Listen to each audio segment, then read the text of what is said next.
The friend zone trap. One of the biggest mistakes I made in my early days was falling into the trap of the friend zone. Society, movies, even family and friends had always told me, be nice, be her friend first, and eventually she'll see what a great guy you are. That advice was wrong. Completely wrong. The moment you meet a woman, you need to establish your intent. Are you interested in her romantically? Then make it clear. Too many men hesitate, trying to be polite, trying to earn their way into a relationship. But attraction doesn't work like that. If you act like a friend, she will see you as a friend. It's that simple. I remember countless times when I would meet a girl, compliment her on how beautiful she was, offer to help her with something, or act overly nice, only to find out later that she saw me as nothing more than a nice guy.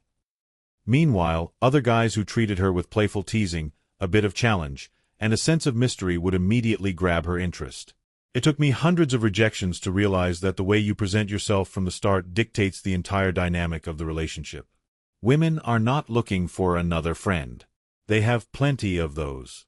They are looking for a man who excites them, who is confident, who knows what he wants and isn't afraid to go after it. Lessons in confidence.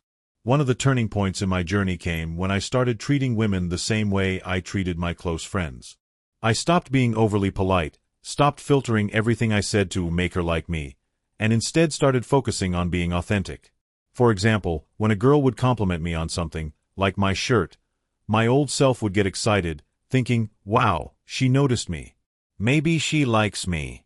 But as I gained experience, I realized that the best response wasn't to seek validation. Instead of saying, oh, thank you so much, I started responding with playful confidence. If a girl said, I like your shirt, I'd joke, I'm not just a piece of meat, you know, I have a personality too. That kind of response flipped the script.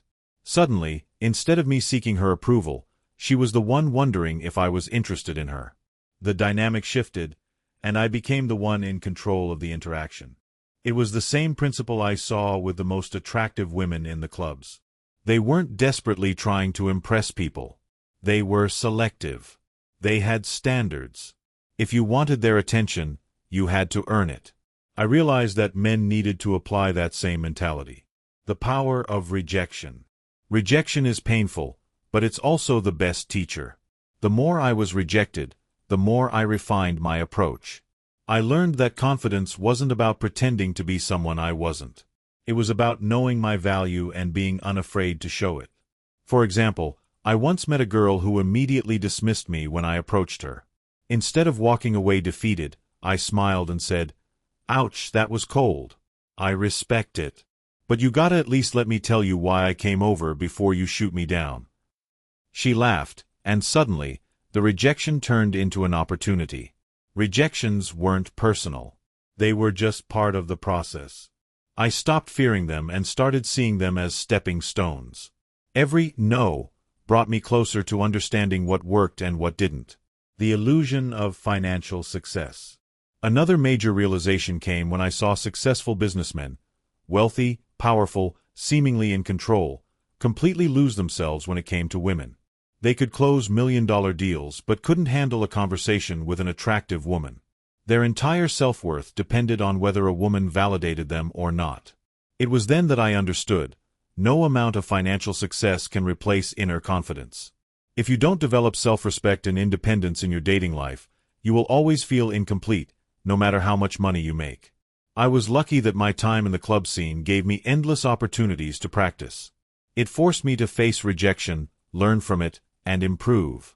Most men don't get that kind of experience, which is why they struggle when it comes to relationships. Final thoughts. I share these lessons not to impress anyone but to help those who might be going through the same struggles I did. If I had known these things earlier, I would have saved myself years of frustration.